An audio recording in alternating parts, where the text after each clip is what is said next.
जय हिंद। पिछले वीडियो में हमने चर्चा करी थी शीत युद्ध के बारे में। तो जैसा कि हम जानते हैं, द्वितीय विश्व युद्ध की समाप्ति के पश्चात दुनिया शीत युद्ध से ग्रसित हो गई। इसका कारण बना अमेरिका और सोवियत संघ की आपसी प्रतिद्वंदिता। इन दोनों महाशक्तियों की आपसी प्रतिद्वंदिता के कारण पूरा विश्व दो खेमों में बट गया, दो गुटों में बट गया। इन दोनों महाशक्तियों ने दुनिया के अधिक से अधिक देशों को अपने गुट में शामिल करने का प्रयास किया। तो इस तरह से दो स्पष्ट खेमे बन गए, एक अमेरिका के नेतृत्व में जिसे पूंजीवादी गुट कहा जाता था, और दूसरा सोवियत संघ के नेतृत्व में जिसे साम्यवादी गुट कहा जाता था। अमेरिका के खेमे में पश्चिमी यूरोप के देश शामिल थे और इसी तरह से पूर्वी यूरोप के देश सोवियत संघ के खेमे में शामिल थे। इसीलिए इसको क्रमशः पश्चिमी खेमा और पूर्वी खेमा भी कहा जाता है, या पश्चिमी गठबंधन और पूर्वी गठबंधन के नाम से भी इसको जाना जाता है।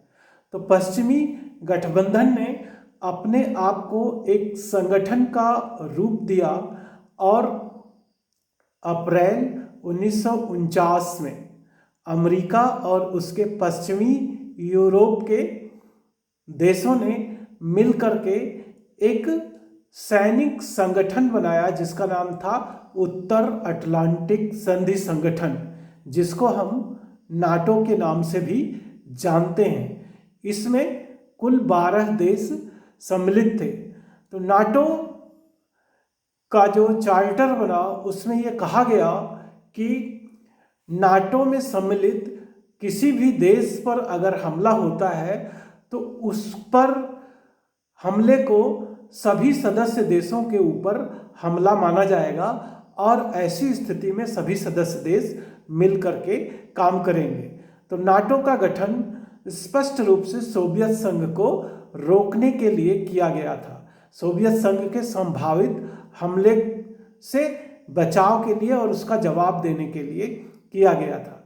तो इसके जवाब में सोवियत संघ और उसके साथी देशों ने 1955 में वार्सा नामक संधि संगठन बनाया, जिसका उद्देश्य था विश्व में पूंजीवादी गुटों का मुकाबला करना और पूंजीवाद के प्रसार को रोकना।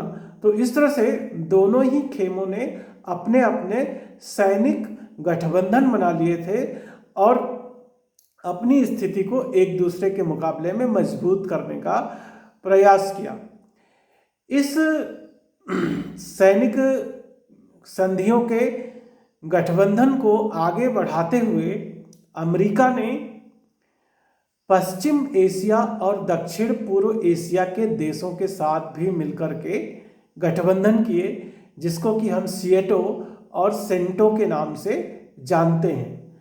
इसके जवाब में सोवियत संघ और साम्यवादी चीन ने उत्तरी कोरिया, उत्तरी वियतनाम और इराक के साथ संबंध मजबूत किए। तो इस तरह से अलग अलग दुनिया के हिस्सों में इन दोनों ही गुटों ने, दोनों ही महाशक्तियों ने अपने आप को मजबूत करने के लिए अलग अलग देशों के साथ गठबंधन किए। अब यहाँ पर यह सवाल पूछा जा सकता है कि जब दोनों महाशक्तियाँ अपने हथियारों और अपनी स्थायी सेना के बूते इतनी मजबूत थीं कि उनका संयुक्त रूप से मुकाबला करना भी संभव नहीं था, तो फिर ऐसे में महाशक्तियाँ छोटे छोटे देशों के साथ गठबंधन क्यों बनाती थीं? तो इसके कई कारण थे। पहला कारण तो ये था कि जो सदस्य देशों में महत्वपूर्ण संसाधन थे जैसे खनिज तेल, उन संसाधनों पर नियंत्रण प्राप्त करने के लिए। दूसरा कारण, उनको भूक्षेत्र मिलता जहां से कि वो एक दूसरे की जासूसी कर सकें। तीसरा कारण, वो सदस्य देशों में अपने सैनिक अड्डे बना सकती थी, जिससे कि वो दुश्मन का मुकाबला कर सके। और चौथा कारण था आर्थिक। गठबंधन में शामिल ये छोटे छोटे देश आर्थिक रूप से महाशक्तियों के लिए बड़े मददगार थे। तो इन सब कारणों से महाशक्तियां छोटे छोटे देशों के साथ गठबंधन बनाती थीं। तो अध्याय की शुरुआत में हमने क्यूबा के मिसाइल संकट से चर्चा करी थी, लेकिन यह शीत युद्ध धीरे धीरे पूरी दुनिया में फैल गया और इसका प्रभाव हमें दुनिया के अलग अलग हिस्सों में दिखाई भी दिया, जैसा कि कोरिया युद्ध 1950 से 53 में, या कांगो संकट के समय हम देखते हैं कि महाशक्तियां एक दूसरे के आमने सामने हो गई थी और उनमें काफ़ी सदस्य देशों के माध्यम से काफ़ी लंबे समय तक लड़ाइयाँ चली।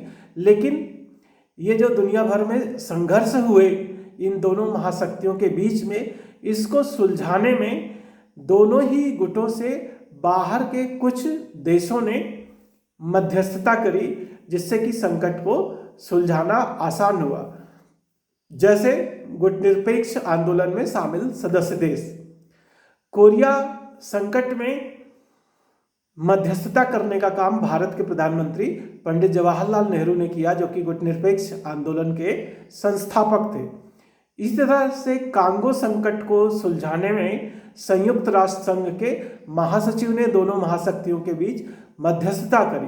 तो इस तरह से दोनों महाशक्तियां आमने सामने आने के बाद भी, संघर्ष लंबा खींचने के बाद भी, ये संघर्ष विश्वव्यापी युद्ध का रूप नहीं ले पाए।